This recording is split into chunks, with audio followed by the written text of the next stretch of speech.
लो भैया, असदुद्दीन ओवैसी के चाहने वालों, हिंदुस्तानियों, एक बहुत बड़ी अहम खबर आ गई आपके सामने। बहुत जल्दी आपको अपने इलाके के वकीलों से राब्ता करना है। बहुत बड़ा खेला होने वाला है भाई, अगर आपने इन चीजों पर ध्यान नहीं दिया तो। चलिए, एक हफ्ते से वीडियो ट्रेंडिंग पर चल रहा है असदुद्दीन ओवैसी का, लेकिन बात इतनी काम की बताइए भाई, हर मुसलमान को तो जानना जरूरी है, और मुसलमानों के साथ साथ और धर्मों के लोगों को भी जानना जरूरी है। आपके साथ भी कुछ भी कभी भी गड़बड़ हो सकती है।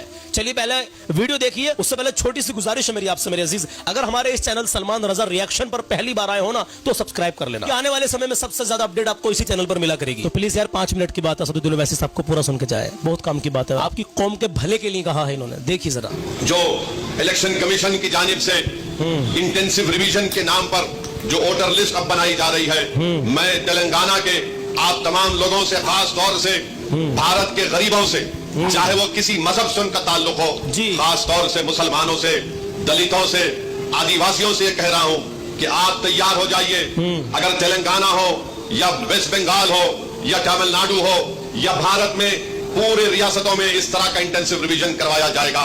तो मेरी आप लोगों से अपील है कि आप लोग अपना एक एक का बर्थ सर्टिफिकेट बनाइए। हाँ, जो हमारे बुजुर्गों की उम्र 70 साल के ऊपर है, उनका बर्थ सर्टिफिकेट अगर है तो बहुत अच्छा है, अगर नहीं है तो आप उनका पासपोर्ट बनाइए, आप बर्थ सर्टिफिकेट अपना बनाइए, और अगर 10th क्लास की मार्कशीट है तो उसको तैयार रखिए, अगर कास्ट सर्टिफिकेट है उसको तैयार रखिए, अगर नहीं है तो बनवाइए, पासपोर्ट नहीं है तो बनवाइए, बर्थ सर्टिफिकेट नहीं है तो बनवाइए। अगर कोई रिटायर्ड पेंशनर है तो जो पेंशन का ऑर्डर मिलता है उसको उठाकर रखिए। अगर आपको 2 BHK का सर्टिफिकेट मिलता है कि आपको 2 BHK दिया गया, उसको उठाकर हिफाजत से रखिए। अगर जमीन गवर्नमेंट ने आपको अलॉट की तो उसको उठाकर रखिए।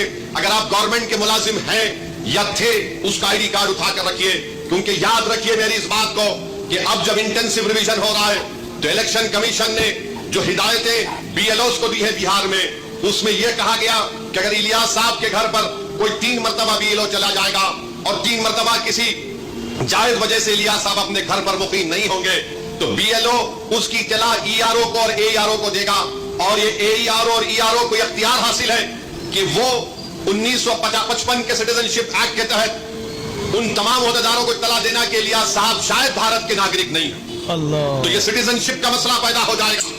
तेलंगाना में भी इंटेंसिव रिवीजन होगा, बल्कि पूरे मुल्क में होगा।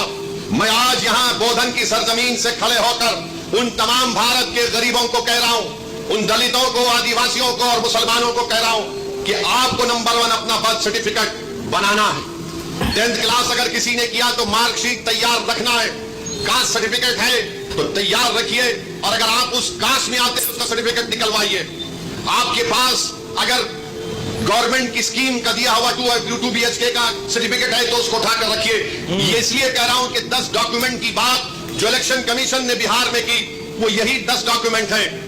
हमने सुप्रीम कोर्ट को अख्तरुल ईमान मजलिस की तरफ से गए तो सुप्रीम कोर्ट ने अपने इंटरिम ऑर्डर में कहा कि प्राइमा फेसी हम इलेक्शन कमीशन से कहते हैं कि आधार कार्ड को भी, जो इलेक्शन कमीशन का वोट डालने का भी कार्ड होता है, राशन कार्ड को भी वो कंसीडर करे।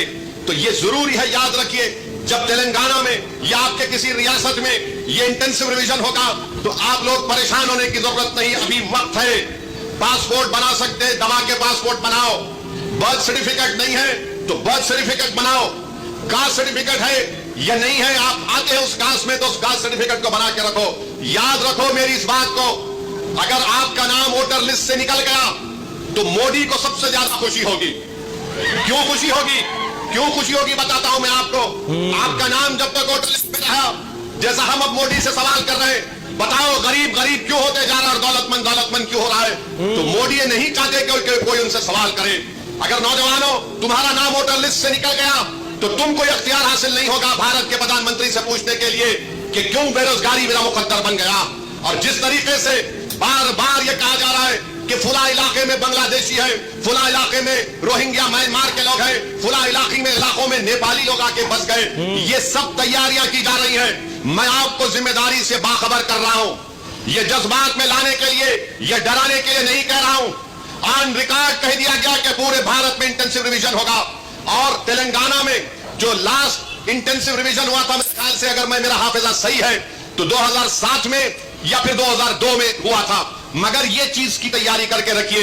मैं भी रशादी साहब से बात कर रहा था कि हमको अनकरीब में तेलंगाना में हमारे सदर साहब की मौजूदगी में, उनकी क़यादत में एक मीटिंग करके हम तमाम तंजीमों के जिम्मेदारों को बुलाकर हम उनसे अपील करें, बल्कि हर जुमे के खुतबे से पहले जो लोग मस्जिदों में वाज करते हैं या बयान देते हैं, मेरी आपसे भी अपील है कि आप लोगों को बाखबर करिए। ये साजिशें की जा रही है। कल तुम्हारा नाम वोटर लिस्ट से निकल गया तो वोट डालना तो दूर की बात, कोई आकर तुमसे कहेगा कि अपनी शहरियत साबित करो। फॉरेनर्स ट्रिब्यूनल को भिजा दिया जाएगा, उसका भी एक प्रोसीजर है। पहले एसपी बॉर्डर को बोला जाएगा, एसपी बॉर्डर लेटर लिखेगा मिनिस्ट्री होम अफेयर्स को, वहां पर 3 ऑफिसर की दस्तखत के बाद आपका मुकदमा चलेगा। यानी आप अपने रोजगार से महरूम। सबसे ज्यादा बड़ी चीज है कि आप अपनी इज्जत से महरूम हो जाएंगे। लोग आपको उंगली उठाकर बोलेंगे इसका नाम वोटर लिस्ट से निकल गया, ये भारत का शहरी नहीं है। इसीलिए आप याद रखो, अभी से मैंने जो बात कही उस पर अमल करने की कोशिश। इसलिए कह रहे हैं भैया कि जो बात कही है उस पर अमल करने की पूरी कोशिश करें। अब मैं देखना ये चाहता हूं, जितने लोग आप यहां तक रुके रहे हैं, असदुद्दीन ओवैसी साहब की ये पूरी वीडियो आपने देखी है, देखना ये चाहता हूं कि कितने लोग इनकी बातों पर अमल करेंगे। इंशाअल्लाह ताला बात ही कुछ ऐसी है। इन्होंने सिर्फ मुसलमानों के ही लिए नहीं कहा गया, यहाँ पर गरीबों के लिए, दलितों के लिए, आदिवासियों के लिए, मुस्लिमों के लिए क्यों कहा है इन्होंने? जो गरीब तबके के लोग हैं, जो साबित जिनका नाम वोटर लिस्ट से अगर निकल गया तो सही कह रहे हैं कि आप ये भी साबित करने में आपको परेशानी पड़ जाएगी। आप साबित हो सकता है कि आप ये भी साबित न कर पाए कि आपको कह दिया जाएगा कि आप भारत के शहरी नहीं हो, भारत के नागरिक नहीं हो। क्या चीजें बताई असदुद्दीन ओवैसी साहब ने?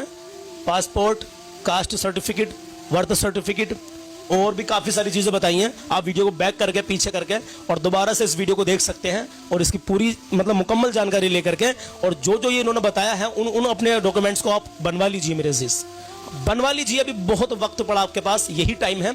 आपकी और हमारी सबकी इन्होंने आंखें खोल दी और ये खोलते रहते हैं आंखें भाई, कदम कदम पर ये हमारी रहनुमाई फरमाते रहते हैं। देखिए जो जिस मतलब फील्ड में होता है उसको उसके बारे में अच्छी तरीके से हर बात की नॉलेज होती है। अब हमें क्या पता क्या अंदर खाने क्या चल रहा है।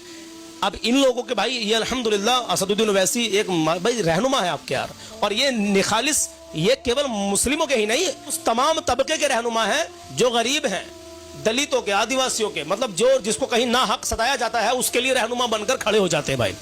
हाँ, तो कुछ लोगों के जहन ये भी रहते हैं कि असदुद्दीन ओवैसी हमेशा ऐसी बोलते रहते हैं बीजेपी के खिलाफ और मोदी जी के खिलाफ, कभी इनके खिलाफ कुछ नहीं होता।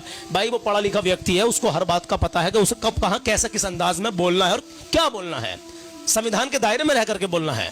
हम तुम तो एक ही जुमले पर फंस जाएंगे, लेकिन वो नहीं फंसने के, अल्हम्दुलिल्लाह। तो इस भाई के लिए दुआ भी करें। अल्लाह